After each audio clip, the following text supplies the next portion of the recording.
샬롬 사랑하는 성도님, 오늘은 한 주간의 중심이 되는 목요일입니다.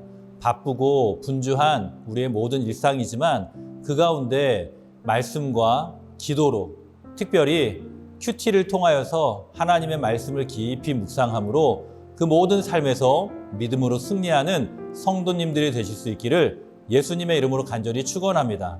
말씀을 읽겠습니다. 내가 너희에게 전한 것은 주께 받은 것이니 곧 주 예수께서 잡히시던 밤에 떡을 가지사 축사하시고 떼어 이르시되 이것은 너희를 위하는 내 몸이니 이것을 행하여 나를 기념하라 하시고 식후에 또한 그와 같이 잔을 가지시고 이르시되 이 잔은 내 피로 세운 새 언약이니 이것을 행하여 마실 때마다 나를 기념하라 하셨으니 너희가 이 떡을 먹으며 이 잔을 마실 때마다 주의 죽으심을 그가 오실 때까지 전하는 것이니라. 그러므로 누구든지 주의 떡이나 잔을 합당하지 않게 먹고 마시는 자는 주의 몸과 피에 대하여 죄를 짓는 것이니라. 사람이 자기를 살피고 그 후에야 이 떡을 먹고 이 잔을 마실지니 주의 몸을 분별하지 못하고 먹고 마시는 자는 자기의 죄를 먹고 마시는 것이니라. 오늘의 본문에서 바울은 주님께서 가르쳐 주신 성찬의 올바른 의미를 가르쳐 줍니다. 전통적인 장로교회 교회론에는 은혜의 방편이라는 주제가 있습니다. 교회와 성도가 어떻게 은혜를 받는가에 대한 부분을 가르쳐 주는 교리입니다. 이 부분에 대하여 웨스트민스터 신앙고백서를 공부하는 소요리 문답 88문은 이렇게 질문합니다. 그리스도께서 구속의 은혜를 우리에게 전달하실 때 쓰시는 외적인 수단들은 무엇입니까? 답은 이렇습니다. 그리스도께서 구속의 은혜를 우리에게 전달하실 때 쓰시는 외적인 그리고 통상적인 수단은 그의 규례, 특히 말씀과 성례와 기도이며 이러한 것들은 모두 택함을 받은 자들로 구원에 이르게 하는데 없어서는 안 될 중요한 요소입니다. 성도는 하나님의 말씀을 가까이 해야 합니다. 그리고 무엇보다 은혜를 누리기 위해 기도해야 됩니다. 또한 소요리 문답 93문에서는 이렇게 질문합니다. 신약의 성례들이란 무엇입니까? 답은 이렇습니다. 신약의 성례들은 세례와 주의 성찬입니다. 그렇기 때문에 오늘의 본문에서 가르쳐주는 성만찬의 교훈은 성도에게 있어서는 너무나도 중요한 의미가 있는 것입니다. 구원받은 성도가 두렵고 떨림으로 그 구원을 이루어가는 삶을 살 때에 은혜를 누리기 위해 성만찬에 참여해야 하는 것입니다. 그러므로 교회는 정해진 때에 성찬식을 진행하면서 주님의 살과 피를 기념하며 은혜를 누리는 것입니다.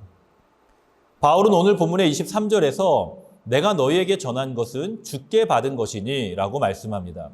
전한으로 번역된 헬라어 단어가 과거형으로 쓰여졌으므로 바울이 과거에 성만찬에 대하여 가르쳤음을 알 수 있습니다. 문제는 고린도 교회가 성만찬에 대한 가르침을 받았음에도 불구하고 어제의 말씀을 통해 나누었듯이 애찬을 진행하는 데 있어서 빈궁한 자들을 소외시키는 잘못을 범하였다는 것입니다. 고린도 교회는 사랑의 공동체가 되지 못하였고 결과적으로 하나 되는 공동체가 되지 못하였던 것입니다. 그러한 고린도 교회를 향하여서 바울은 성찬의 참된 의미를 가르쳐 줍니다.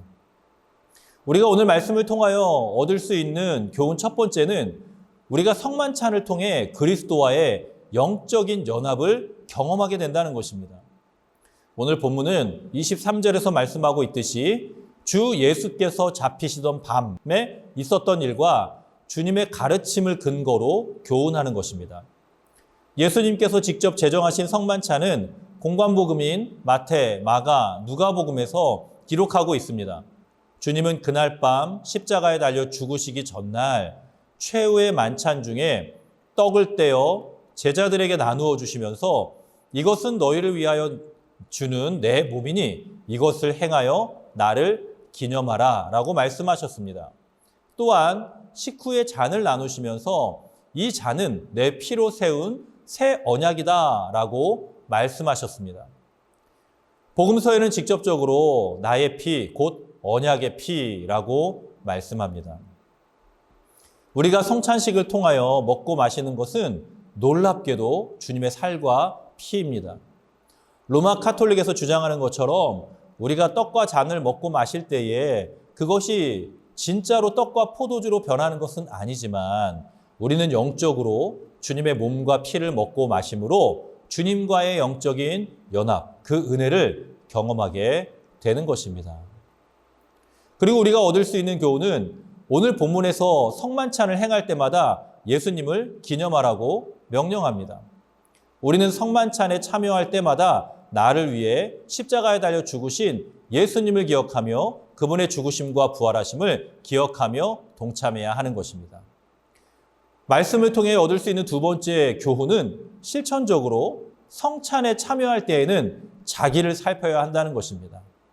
성만찬은 주님과의 영적인 연합을 떡과 포도주를 통해 주님의 살과 피를 먹고 마시는 것을 의미하는 예식입니다. 그렇기 때문에 결코 사사로이 혹은 무분별하게 참여해서는 안 되는 것입니다. 그래서 바울은 28절의 말씀에서 사람이 자기를 살피고 그 후에야 이 떡을 먹고 이 잔을 마실지니 라고 권면합니다. 그렇다면 자기를 살핀다는 것은 무엇을 의미하는 것일까요?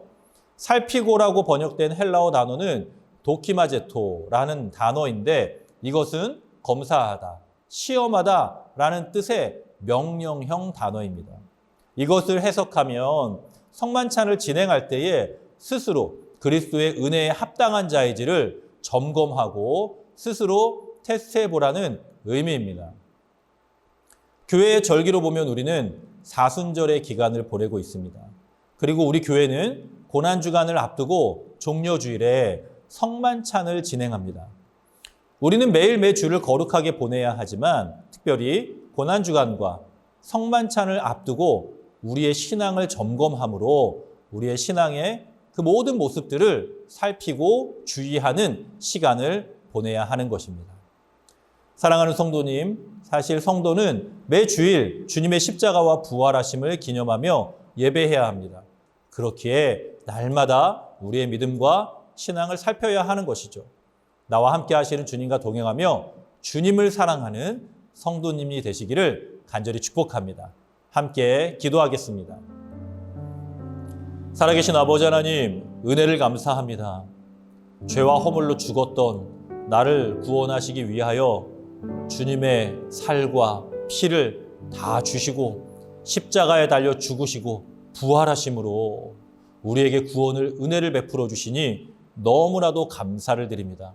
간절히 바라옵기는 우리의 모든 삶이 주님과 연합하며 스스로의 신앙을 날마다 돌아보며 점검하며 매 주일 예배와 모든 삶을 통하여서 하나님 앞에 삶의 예배, 영적 예배를 드리는 삶으로 나아갈 수 있도록 은혜를 베풀어 주시고 함께하여 주시옵소서.